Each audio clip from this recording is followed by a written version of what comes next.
Hi, my name's Dan, and you might be wondering what ViewSonic is all about. We obviously make touch interactive displays, which is great. But is there more than just using your hand as the mouse? And a lot of times, things like this get used as projectors. So that's where our myViewBoard whiteboard software comes in. This is our interactive whiteboarding tool. And what's so great about it is that it works with everything that you already have. Many times when we introduce new technology, it's overwhelming and it doesn't get utilized. So then devices like this just get pushed into the corner. Let's take a look at why Whiteboard is so easy to use. First things first, we have the ability to sign in. This is important because a lot of our content already exists in the cloud, maybe Google Drive or OneDrive. We don't have to mess around with a new account, a new password, something extra to remember. We just use the same account we always sign in with. Once we're signed in, this is going to allow us to import. This is a really important step because nothing is worse than feeling like you have to start over from scratch. This tool here, the Magic Box, allows us to import our current content. So for example, if I have a Google Slides presentation, I can import it. Maybe I already have interactive files like Smart Notebook or Promethean Flip Chart. All those can immediately be brought in. So what I'm going to do here is just go open my Magic Box.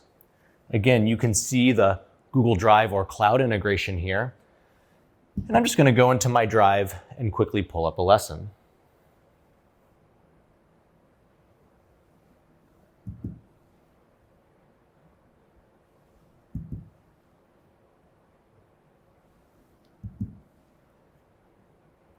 Now, as I mentioned earlier, the Magic Box can import things like Google Docs. It can also import PDFs, Google Slides, PowerPoints, and Word documents as well.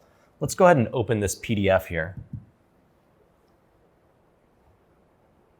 Now this PDF is going to have 4 pages on it. 2 of them are answer key pages. So I don't want to bring those in. I just want the first 2 pages. So Whiteboard here is going to let me select which pages I want to import.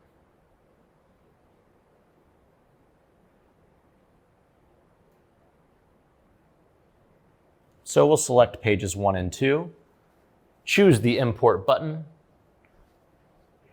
and with very little effort, I'm able to bring in content I've already created. Again, I didn't have to start from scratch. Now I can use some of the cool myViewBoard tools to interact with this. So I can have students come up and annotate.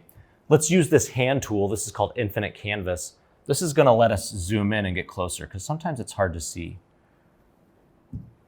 We'll switch to our pen tool.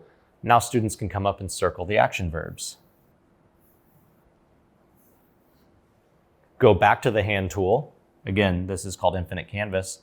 And I scroll, and you'll notice that everything sticks. I want you to remember that. Anything that's brought into Whiteboard stays. If we go to our next page and then come back, Whiteboard remembers where everything is. So I was able to sign in, import my content, and then finally, I want to be able to save and share it. So I could save it as a teacher copy. That's what we have file management for. This is the folder here. Floppy disks, hopefully you know what that icon means. Yeah, that's the save icon. This allows us to save back to our cloud storage, right? So that brings in, again, that workflow that's really simple and easy to manage. I'm already used to saving in Google Drive. I'm already used to saving in OneDrive. Well, we can continue to do that. Plus, I can share it with my other teachers if we want to collaborate on this. But what about students? What if I wanted to give this out as notes? What if I wanted to send it and share it? That's why we have what we call the QR share. So if I hit QR share and say yes, what it's going to do is it's going to take this presentation, convert it to a PDF, put it in my Google Drive, automatically create that share link so everybody can view it, and then it's going to display this QR code as well as a short link. This is really important because if students have devices that can scan QR codes, all they got to do is scan this QR code and they get a copy of the presentation in PDF format, right? Which is a nice universal format. But maybe I use some sort of LMS. Maybe I use Blackboard or Google Classroom or something like that. You'll notice down here, there's a short link. I can copy that short link and put it directly into my LMS. And again, everybody has access to the notes.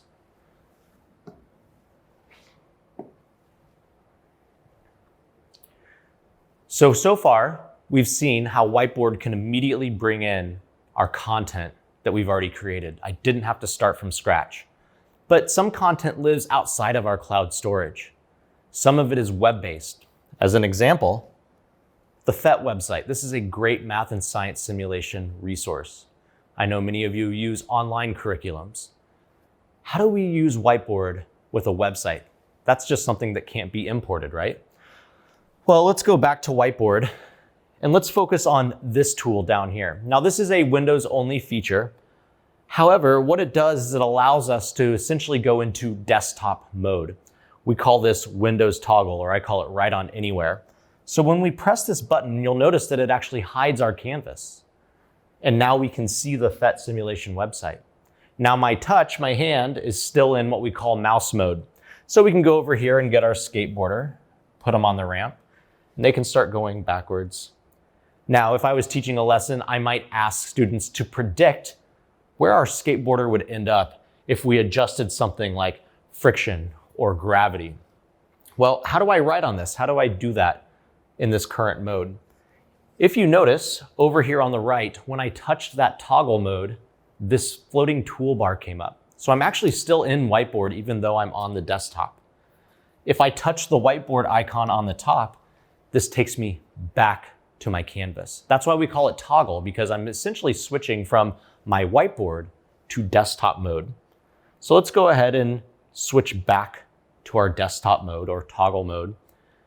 And let's turn on our pen. Remember, I said every time we touch, we're currently clicking. If you go to the toolbar at the very bottom, you'll see the pen icon. Let's select that and you'll see that my entire menu expands. So now I'm not in click mode anymore, I'm in create mode. And what this allows me to do is I can choose different pen colors, I could draw shapes or do whatever that is. But let's just do some sample predicting. So we're going to increase friction. So group 1 thinks the skateboarder will stop there. Group 3 thinks they're going to stop there. And group 2 thinks they're going to stop there. Well, normally this would be a problem because if I try to go increase friction, well, I can't do that because I'm still in pen mode. So what I'm going to do, I'm going to switch back to mouse mode. And when I do this, what it does is it turns off my pen and now I can click and interact with my website. So if I want to increase the friction, I can drag the slider over and we can see here our skateboarder begins to decrease, right? Because the friction increased. And congratulations to group 3, they made the correct prediction. Now this is an overlay, meaning it's not actually sticking on the website. It's impossible for us to actually write inside the website. So if you ever taught with an overhead projector and vis-a-vis markers, right? You know what I'm talking about. So I have a couple choices. One, I could just clear all this out, or I could return to my whiteboard. But what if I wanted to capture this? What if I wanted to add this to my notes? That's where our screen capture tool comes into play. Anytime you see that camera lens in our software, that's take a picture or capture something. So I'm going to go ahead and select that, and we're going to use our area capture.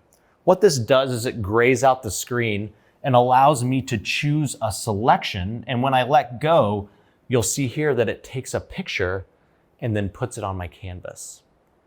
So this is a great way to be able to go outside of Whiteboard and access that web-based content that can't be imported. Finally, we have our non-digital content. And this is a really important piece because non-digital, right? If you've ever been a teacher and you have to run to the copy machine, right? It's always the wrong time and there's a line or it's broken or something's going on.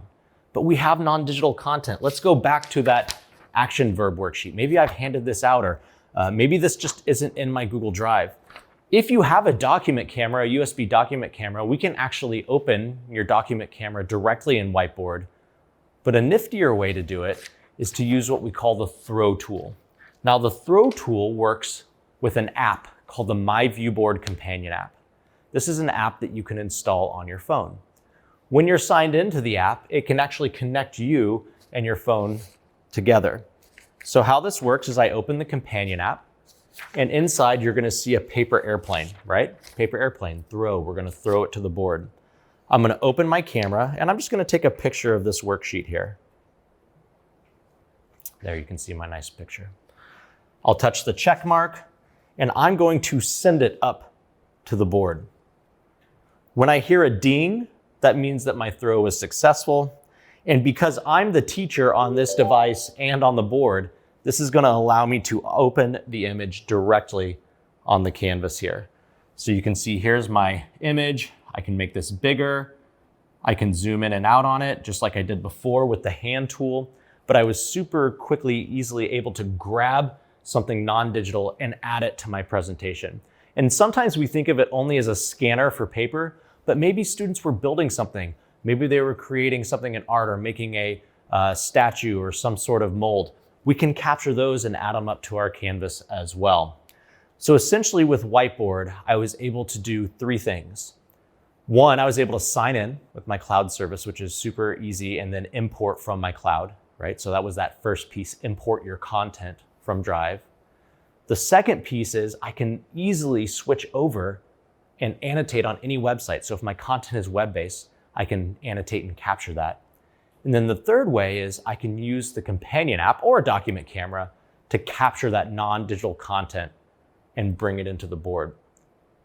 Once that's all in there, I can save it as the teacher copy, or I can quickly share it with students.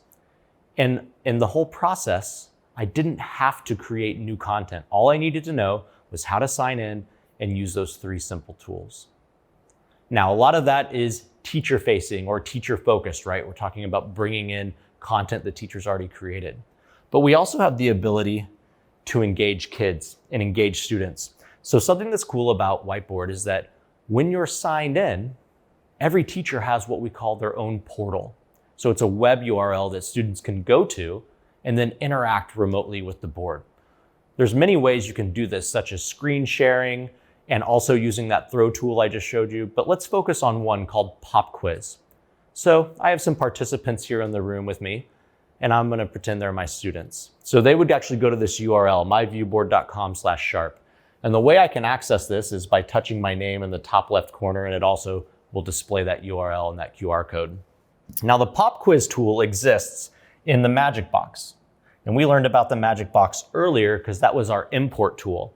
So if I go over to the top, you'll see this icon that looks like fireworks in the letters A, B, C, D.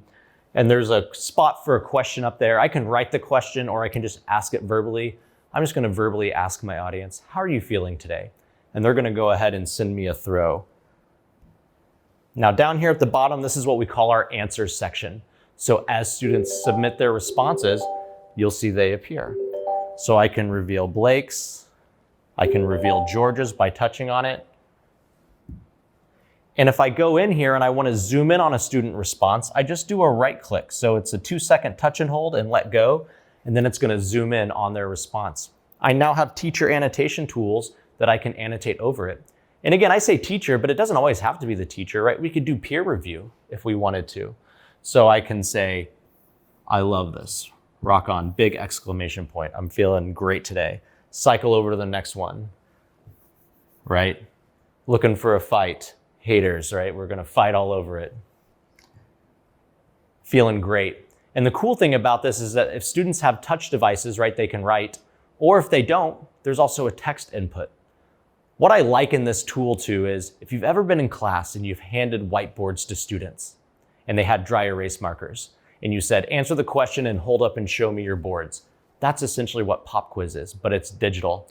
In addition to being able to give feedback and collect student responses, I can also save. So there's our fun floppy disk again. When I choose the floppy disk, what this is gonna allow me to do is save all of my responses back into Google Drive, right? We keep it all in one nice simple place. Finally, when I'm finished with all of this, I can sign out after I've saved everything. And it's like I was never at the board. So part of that is that security piece, right? We're signing into the whiteboard. It's giving us access to Google Drive, and I can walk away from the board and it was like I was never there. This is especially helpful if you have teachers who are sharing classrooms, or maybe substitutes coming in, or maybe the SPED teacher. This is just a small sample of what Whiteboard can do. These are the basics, right? Easy adoption, easy to grasp onto. It can do many advanced things as well. But hopefully this gives you a good idea of why having a touch board is really cool, but pairing it with Whiteboard is really where the magic happens.